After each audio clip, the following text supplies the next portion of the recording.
اس لیے اللہ کے نبی صلی اللہ علیہ وسلم نے ایک مرتبہ صحابہ سے پوچھا بتاؤ کنگال کون ہے؟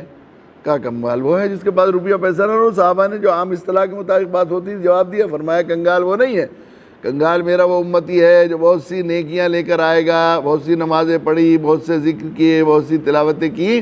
لیکن ساتھ میں کسی کا زمین دبائی، کسی کی غیبت کی، کسی کو تکلیف پہنچائی، تو حقوق والے آئیں گے اور اپنے حقوق کے بدلے میں اس سے نیکیاں طلب کریں گے۔ اور جو نیکیاں جب حق رہ جائیں گے، باقی یہ ساری نیکیاں ختم ہو جائیں گی، تو حقوق والوں کے گناہ اس کے ذمہ ڈالے جائیں گے، یہاں تک کہ اتنی نیکیوں کے باوجود منہ کے بل گھسیٹ کر جہنم میں ڈال دیا جائے گا۔ تو ہوش مند عقل مند وہ ہے جو مرنے کے بعد کی زندگی کی فکر کرے، وہاں کے لیے جیے، وہاں کے لیے کمائے، اور وہاں کے لیے جی رہا ہے نہیں تو اس کی پہچان یہ ہے، ایک بڑی ترازو یہ ہے کہ آدمی حقوق ادا کرنے کے سلسلے میں حساس ہو اور فکر مند ہو، کسی کا حق میرے ذمے نہ رہے۔ میرے ذمے جو فرض ہیں وہ دوسروں کے حقوق ہیں، میرے جو فرائض ہیں وہ دوسروں کے حقوق ہیں، میں اپنے فرائض کے سلسلے میں حساس ہوں، لیکن ہم میں سے ہر ایک کا پوری زندگی کا رخ بتا رہا ہے، محور بتا رہا ہے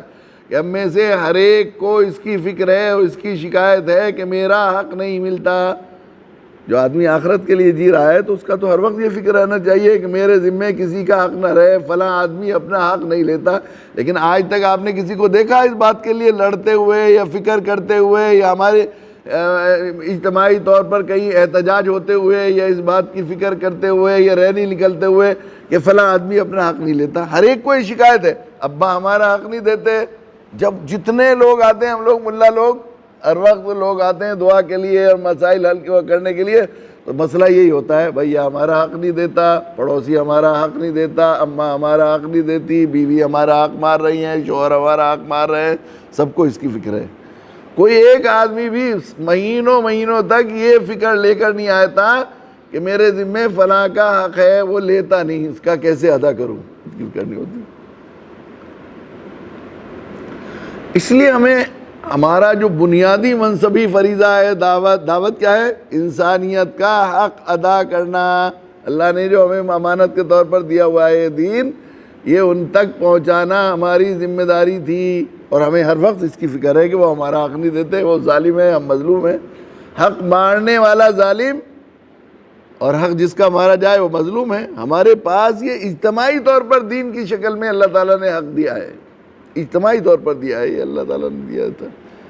ساری ملت کے ذمہ تھا کہ جو بلغوا انی ولو آیا،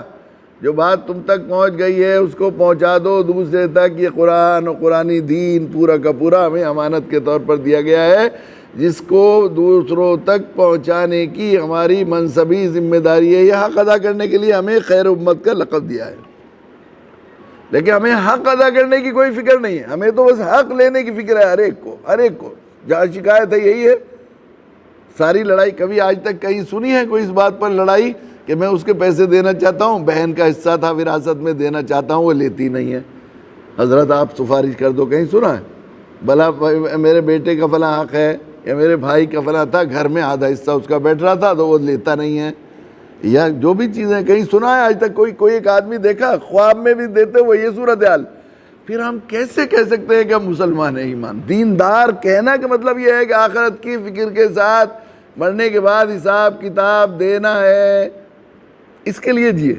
جو حق ہمارا دوسروں کے ذمے رہ جائے گا اس کے بدلے نیکیاں ملیں گی، وہ تو ہمارے لیے ذخیرہ بن گیا۔ جو حق ہمارا رہ گیا ہے اس کے لینے کی فکر نہیں ہونی چاہیے، ہمارے کام آئے گا اس وقت جب بہت ضرورت ہوگی، جہاں ایک ایک نیکی کی آدمی جو ہے پریشان ہوگا۔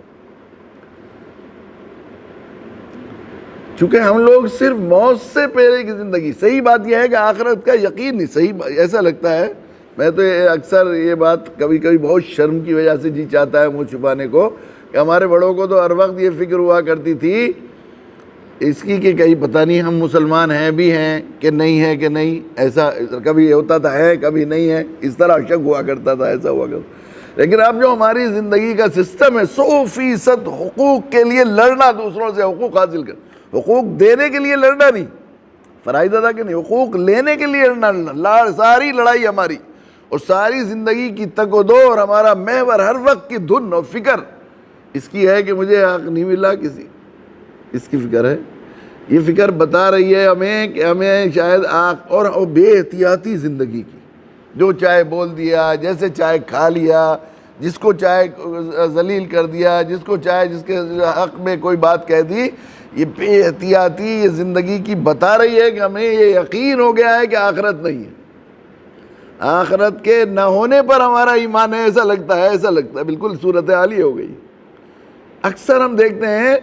یہ غیر مسلم جن کے یہاں کوئی، ہمارے یہاں برادران وطن ہندو، ان کے یہاں تو آواگمن کا تصور ہے، آخرت کا کوئی تصور ہی نہیں ہے۔ یہ اپنی بزنس کی ساکھ اور اپنی دنیا میں اپنی عزت کی لاج رکھنے کے لیے معاملات میں احتیاط کرتے ہیں زبان کے پکے، لیکن ہم لوگ جو آخرت میں معلوم ہے کہ ایک پیسے کا حساب دے رہا ہے، ایک دانک کے بدلے میں 700 مقبول نوازیں دینی پڑیں گی، ہم جن کو یہ ایمان ہے، جن کو یہ بتایا گیا ہے، ان کے ساتھ ایسا ہے کہ جیسے جب چاہے ایک پیسے کے لیے ایمان بیچ دے، فکر ہی نہیں ہے کہ ہمیں جانا ہے۔